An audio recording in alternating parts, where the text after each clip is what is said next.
molten metal pools under both towers after they collapsed, and Building 7. Now, Building 7 wasn't even hit by a jet. Part of the problem is that most people simply don't know much about Building 7 due to the extraordinary secrecy surrounding this collapse. This was a 47-story skyscraper. This building fell at 5:25. It was not hit by a plane.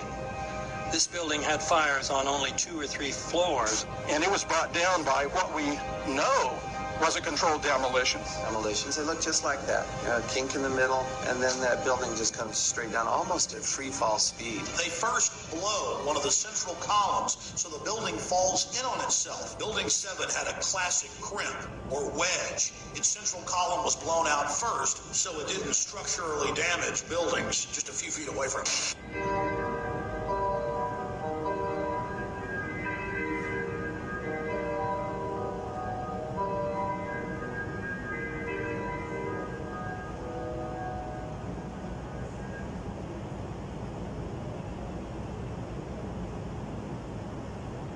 Our office was on the B1 level. As I was talking to a supervisor at 8:46, and all of a sudden we hear, boom! An explosion so hard that pushed us upwards. And it came from the basement between the B2 level and the B3 level. And when I went to verbalize, we hear, boom! The impact of the plane on the top.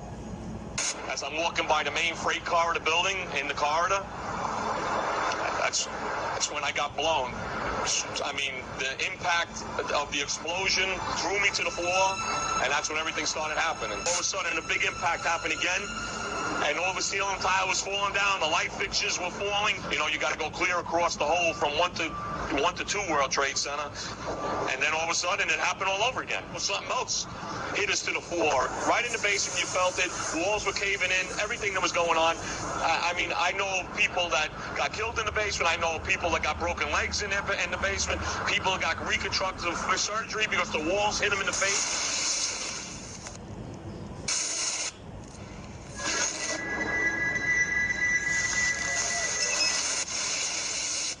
According to standard operating procedure, if an FAA flight controller notices anything that suggests a possible hijacking, controller is to contact a superior. If the problem cannot be fixed within about a minute, the superior should ask NORAD, the North American Aerospace Command, to send up or scramble jet fighters to find out what is going on. NORAD then issues a scramble order to the nearest Air Force base with fighters on alert.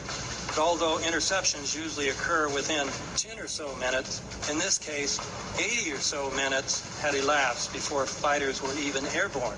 It's a mind-bending anomaly. Not a single U.S. Air Force interceptor turns a wheel until it's too late. There are no jets at all. What if they were so confused and had been so deliberately confused that they couldn't respond?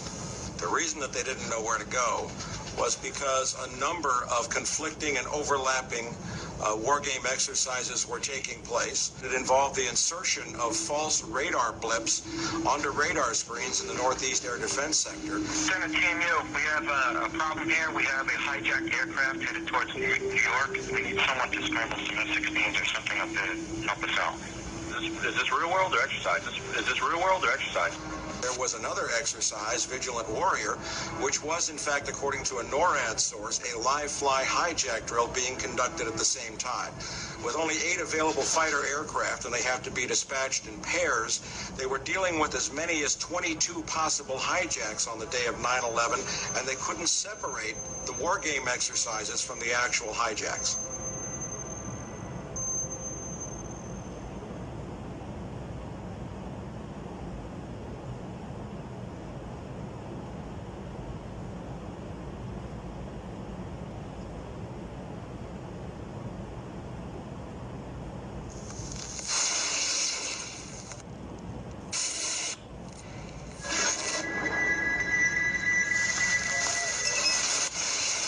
Page 172. The U.S. government has not been able to determine the origin of the money used for the 9/11 attacks. Ultimately, the question is of little practical significance. The American authorities have not managed to trace the source of the funding. And then the most amazingly disingenuous statement ultimately is it of little consequence. It is of massive consequence. Doesn't it matter who paid for 9/11? The collapse of Building 7 has been recognized as especially difficult to explain. The 9/11 Commission report implicitly admitted that it could not explain the collapse of this building by not even mentioning it. President, why are you and the Vice President insisting on appearing together before the 9/11 Commission? Because the 9/11 Commission wants to ask us questions. That's why we're meeting, and I look forward to meeting with them and answering their questions. Why you're appearing together rather than separately, which was their request? Because it's a good chance for both of us to answer questions that the 9/11 Commission is looking forward to asking us, and I'm looking forward to answering them. Let's see. Do you think they should be able to stand up and speak their own words? They should go under oath. They should be in public.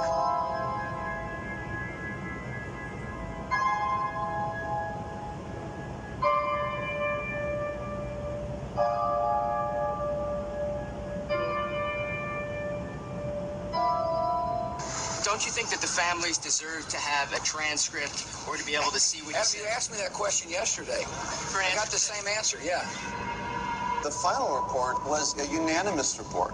That means that if there was a single commissioner who had any objection about anything, that fact would be dropped from the report. We have found out that he not only served on the transition team of the Bush administration, that he was a person who wrote a draft memo for the setup of the Bush administration's National Security Council, that he was an individual who wrote the preemptive war strategy that was eventually used for the war in Iraq, that he is a close friend of Condoleezza Rice's. We want him to resign. Well, there is literally nothing in the 9/11 report that the Bush administration did not approve of. We can understand, therefore, why the Commission, under Zelikow's leadership, would have ignored all the evidence that would point to the truth, that 9/11 was a false flag operation intended to authorize the doctrines and funds needed for a new level of imperial mobilization.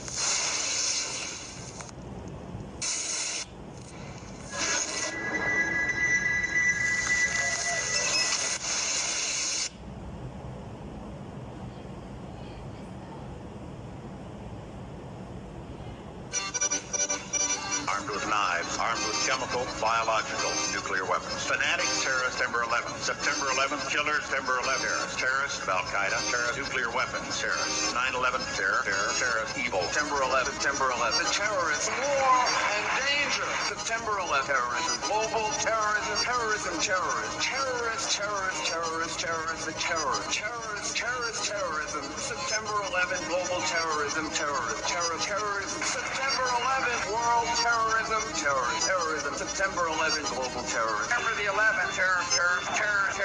Weapons of mass destruction. September the 11th, terrorists. The evil terrorists, no. Terrorism. The words are hypnotically repeated. Terrorism, terrorist, terrorist threat, and of course, believed to be linked to Al-Qaeda. But it's the so-called war on terrorism that's in our faces practically 24/7 as the inescapable focus of our existence. One day, our grandchildren will look back on this time and ask, how was the war on terror won?